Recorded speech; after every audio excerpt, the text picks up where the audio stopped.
sahabat lain. Rasulullah ngobrol sendiri, ngomong sendiri. Kalau orang ngomong sendiri apa dibilang? Gila. Tapi beranikah kita mengatakan Rasulullah gila?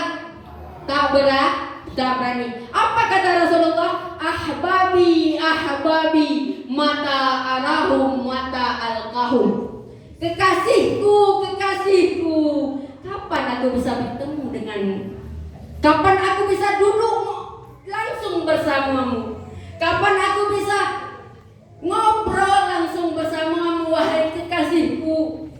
Lalu para sahabat terdiam semuanya, tak berani mempertanyakan perihal omongan Rasulullah tersebut. Lalu Nabi mengulangi lagi pertanyaan tersebut. Ahbabi, ahbabi, mata arahum, ahbabi, mata arahum, mata alqahum. Ahbabi, ahbabi, mata arahum, mata alqahum. Kekasihku, kekasihku, kapan aku bisa berjumpa denganmu? Mata alqahum, kapan aku bisa ngomong langsung bersamamu, wahai kekasih? Sahabat dikelilingi Nabi bertanya, ya Rasulullah, siapa yang engkau sebut namanya dari tadi? Kekasihku, kekasihku, bukankah kami yang selalu bersamamu? Yang selalu bersamamu, ngobrol langsung, tatap muka langsung. Bukankah kami kekasihmu ya Rasulullah? Jawab Rasul, kalian bukan kekasihku. Terkejut para sahabat di kala itu. Contoh ibu, kita sama bapak kita, sama suami istrilah di rumah. Si ibu tanya sama si suami, Pak, bapak siapa yang bapak cinta? Aku sama apa sekolah? Aku nggak cinta sama kau. Aku cinta sama sekolah. Apakah kita terkejut dengan jawaban si bapak? Pasti terkejut. Oh, berarti bapak ada simpanan yang lain. Ya. Jadi para sahabat di kala itu terdiam, tercengang. Lalu para sahabat bertanya, lalu siapa kalau bukan kami ya Rasulullah, kekasihmu? Nah, lalu Rasulullah menjawab, walakinna ashabakum, akan tetapi perjuangkan agamaku, walaupun nyawa taruhannya. Tapi kalian bukan kekasihku. Lalu siapa ya Rasulullah kekasihmu? Kekasihku adalah kaumun min ummati, segolongan aku punya umat lam yarani, yang tidak pernah melihatku, wa aminu bihi, sungguh pun mereka tidak pernah melihatku, tapi mereka beriman kepadaku. Pertanyaannya adalah, apakah kita pernah lihat Nabi? Apakah kita pernah lihat Nabi? Mimpi Nabi? Berimankah kita kepada Nabi? Beriman. Cintakah kita kepada Nabi? Insya Allah kita di yaumil mahsyar akan dikumpulkan bersama dengan Nabi. Amin. Amin ya rabbal alamin. Berarti orang yang dicintai oleh Nabi adalah orang yang tidak pernah melihatku, orang yang tidak pernah ngobrol bersamaku, dan orang yang tidak pernah bertatap muka bersamaku, tapi mereka beriman kepadaku. Itulah orang-orang yang kucintai, orang-orang yang kusayangi. Itulah sebagai kekasihku. Orang-orang yang dirindukan oleh Nabi sebagai kekasihnya. Mudah-mudahan kita termasuk orang-orang yang dirindukan dan dirindukan oleh surga. Amin ya rabbal alamin. Yang selanjutnya masalah ilmu. Rasulullah berpesan kepada kita, dikala Rasulullah hendak pergi perang Uhud, kalau nggak salah, ada seorang sahabat dikala itu di medan peperangan. Sahabat tersebut sedang memakan 3 butir anak kurma. Di tangannya ada 3 butir anak kurma. Lalu pemuda tersebut mempertanyakan,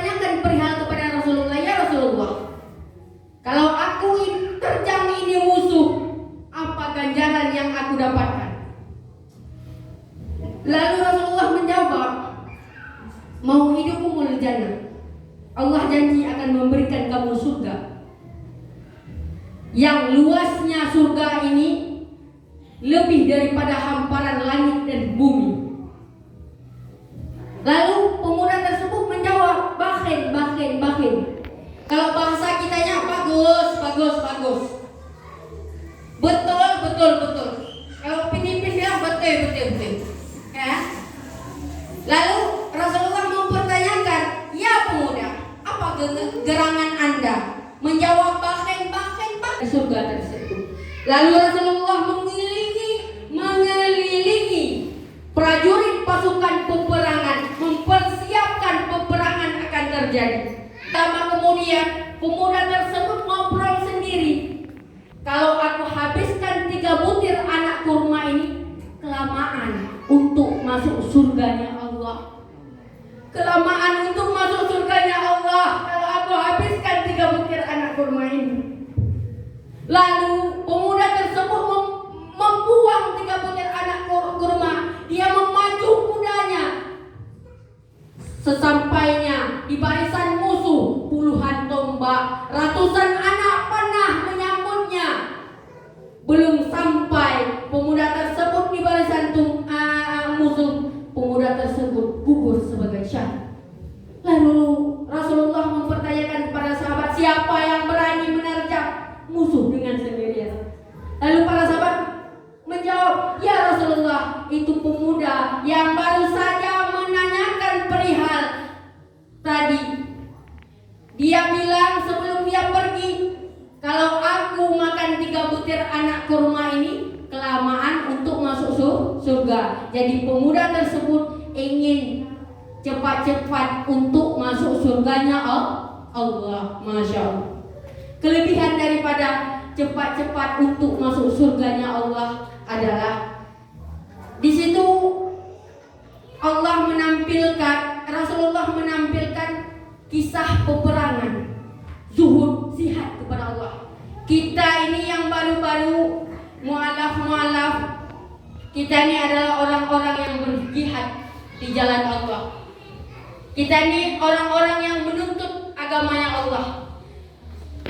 Yang pertama mati syahid, kita memerangi orang Yahudi. Seperti kita melawan orang Israel, itu mati syahid.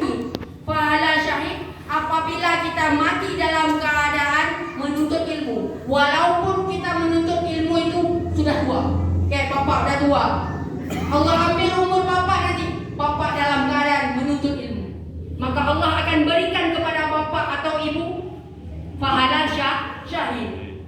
Kelebihan daripada syahid dan pahala syahid adalah orang tersebut akan berdiri di pintu surga.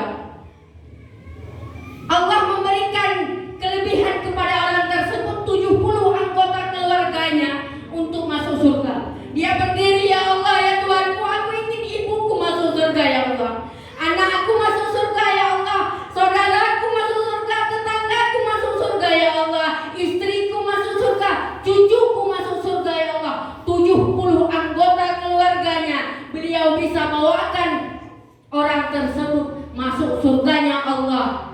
Kalau kita mati dalam keadaan syahid dan pahala syahid dan mati dalam keadaan menuntut ilmunya Allah. Makanya anak-anak ibu yang masih kecil-kecil ini, jangan ibu biarkan untuk melarikan diri kemana-mana. Ibu hantarkan di tempat pengajian, di tempat balai pengajian untuk mendapatkan ilmunya Allah. Kalau kita orang tua, Allah hadiahkan mati dalam keadaan syahid, maka insya Allah akan hadiahkan kepada kita surganya Allah. Kalau anak kita masih di dalam menuntut ilmu, maka disitulah kita masih diberikan oleh Allah. Di dalam kubur kita dalam keadaan aman. Kalau kita ada anak di pesantren, di balai pengajian, kita yang orang tua yang tidak ada lagi, kita tidak ada lagi, maka Allah bonuskan kita di dalam kubur, azab kubur tidak ada. Allah ringankan kita azab kubur.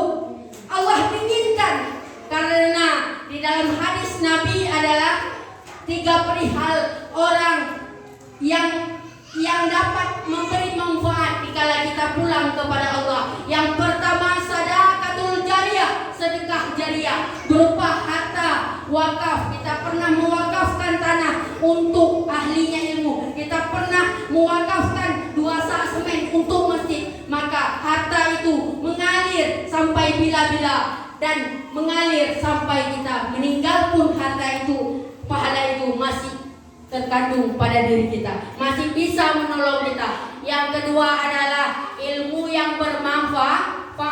Ilmu yang bermanfaat adalah ilmu yang kita berikan kepada seseorang mengajari seseorang mengajari seseorang, itu adalah ilmu yang bermanfaat. Ustaz Jamal mengajari ibu-ibu, besok anak ibu mengajari anak ibu, itu namanya ilmu yang bermanfaat. Selama itulah pahala akan Allah mengalirkan kepada kita walaupun kita sudah dipanggil oleh Allah SWT. Yang ketiga adalah anak yang saleh. Arti anak yang saleh adalah anak-anak yang selalu mendoakan keluarganya, ibunya, ayahnya yang tidak ada. Allahumma fir lana dzunubana wa liwalidina warhamhuma kama rabbayana shaghira. Hadanallahu wa iyyakum ajmain. Assalamualaikum warahmatullahi taala wabarakatuh. Allahu Akbar.